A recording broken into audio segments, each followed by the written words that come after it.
Welcome to Bannerlord, where today we're going to be following a certain man across the vast lands of Europe. Meet Sir Glub Tubbus Wepple. Instead of hating the French like a normal person, Mr. Wepple hates his own people, and wants to completely colonise them, restoring order and making it so Freddos don't require a loan to purchase. But armies are expensive, so Mr. Wepple is going with an ingenious strategy. You may have a professional trained soldier, but I just gave a homeless man a gun, and I can guarantee that the drugs he's on will kill him way before your soldier does. Mr. Wepple sets off and begins the same way the majority of Bannerlord stories begin. Being thankful enough we start with a makeshift musket and a very dapper hat, we begin scouring the streets and hiring as many homeless people as we possibly can. With this small army, we're going to go straight to attacking British caravans. Ordinarily this would be a bad idea, but I have a fucking gun, and so away we went, slowly building up our numbers before catching up to our first British caravan. They're outnumbered heavily and we make light work of them, granting us a nice little pile of loot for us to sell, at the cost of the entire of Britain declaring war on us. We travel down to Paris to sell off our stolen goods and prisoners, netting a nice few thousand shekels. Mr. Wepple then proceeds to spend almost 20 days waiting at various crossings between France and the British border, hoping to catch another caravan to no avail, before finally deciding to sneak back into Britain to catch their next group. We have a small skirmish with the bandits, but it's inevitable. It ends in our favour, netting us some more money. After that we head back to the French-British border and manage to catch yet another caravan just touching down in France, and so naturally we greet them by firing a volley of 100 rounds in their direction.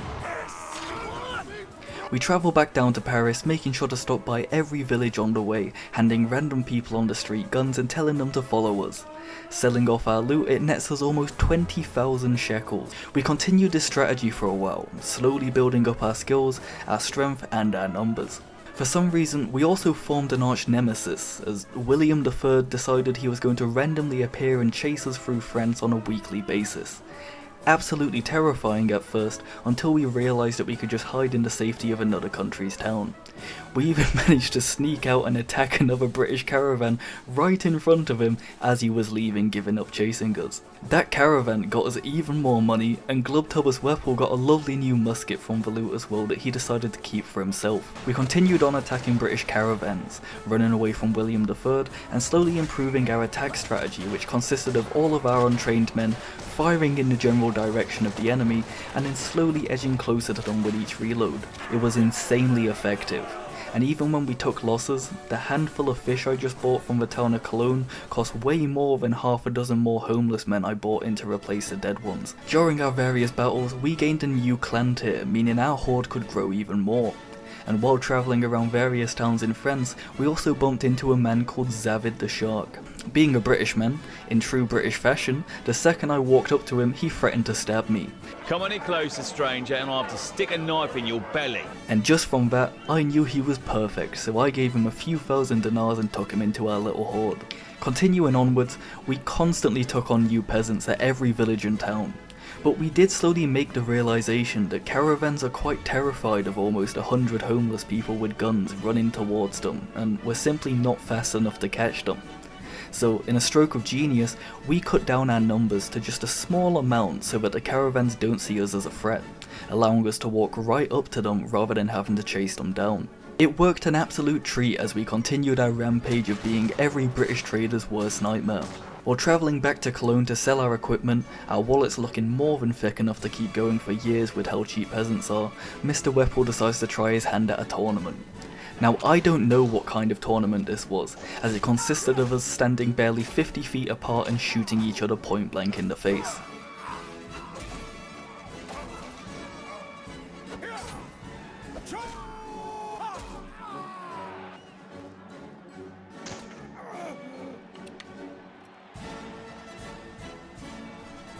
Regardless, Sir Wepple won with ease and even gained another clan tier, meaning we could now have even more men for the horde. While recruiting more men across France, we stopped by the British border to watch the British lay siege to a French castle. Unintentionally while watching, we managed to spot a poor lord on their way to join the army, and we chased them down. This would be our first time fighting British soldiers face to face.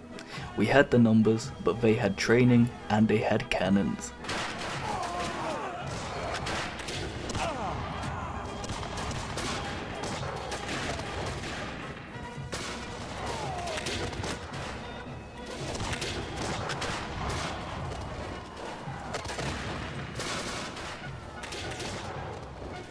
While we took many losses, the British soldiers were no match for our drug-fueled barrage of fire, and it didn't take long for their forces to crumble.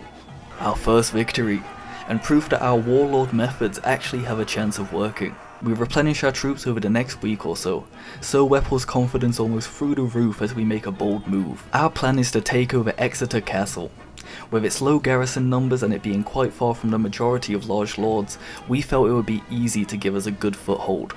Unfortunately, Mr. Wepple has no experience building siege equipment or, well, any experience in sieges at all, and relying on his army of homeless people was just as useless. While building up our siege equipment, a British lord called Thomas comes to defend the castle. While ordinarily this would be a fair fight, it quickly turns not in our favour as the entire garrison of the castle sallies out to join his side. We make ready in our line formation and try our best to hold our ground, but it's no use.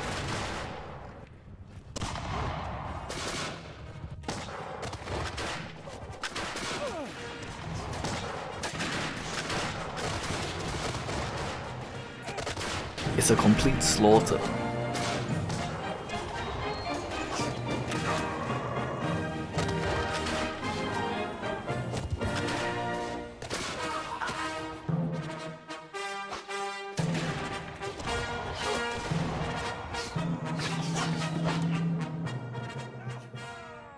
Mr. Wepple's captured and taken to a dungeon in Winchester, where he stays, forming up a new plan. After several days he pays a small ransom, setting him free. He travels back to the French lands and enacts his plan. If we're going to beat the British, we need more. In the words of the engineer from TF2, if it doesn't work, use more gun. And so we went out and for weeks hunted down caravans, bandits and enemy lords, building up our skills and growing our army larger and larger. Until finally, we were ready. We marched on Exeter Castle once more, beginning to lay siege. Our plan was simple. We would bombard their castle, destroying their cannons, and then attack. While building and preparing the siege, two lords came to intercept us, but this time we were prepared.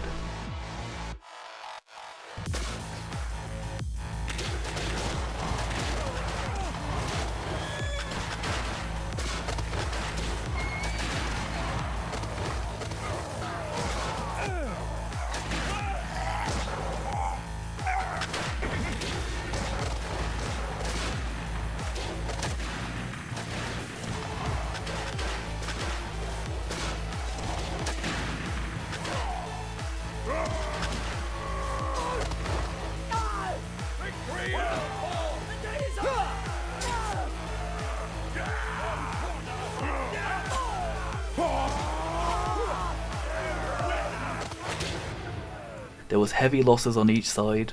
It was pure chaos. But we emerged victorious. Sir Wepple after the battle even found a nice officer's coat and a sabre. He wanted to look his best for the upcoming siege. We even started taking prisoners and recruiting the British troops to our cause to bolster our siege numbers.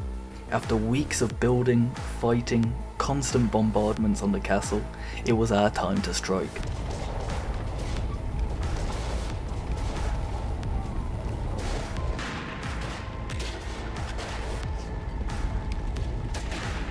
We took heavy losses but continued to push forward.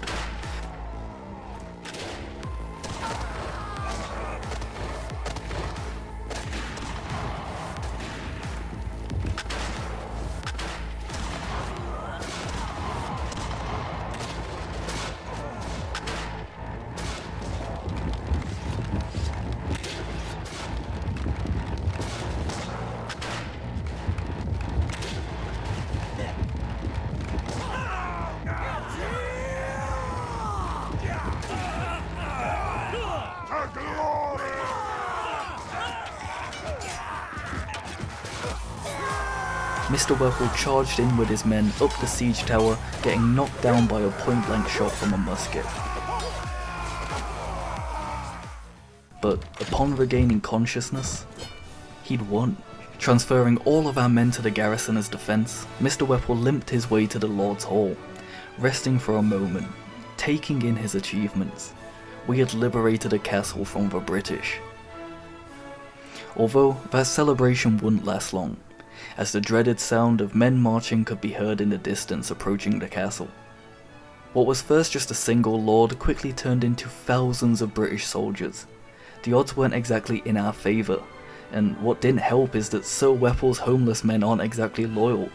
With no food in the city, every single one of them surrendered or fled the city, leaving Glub Tubbus Wepple with 74 men, including himself, to defend the city against thousands. With the British Army's vast superiority in numbers, they didn't wait about to build siege engines and they rushed straight in.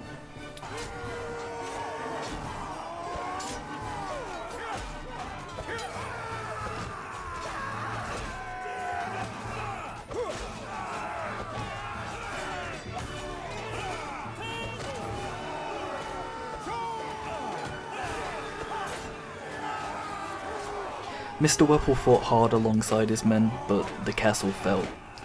And with the castle went the myth of the notorious deranged war criminal, Sir Glub Tubbus Wepple, who went down in history for trying to weaponize homeless people to invade an entire kingdom.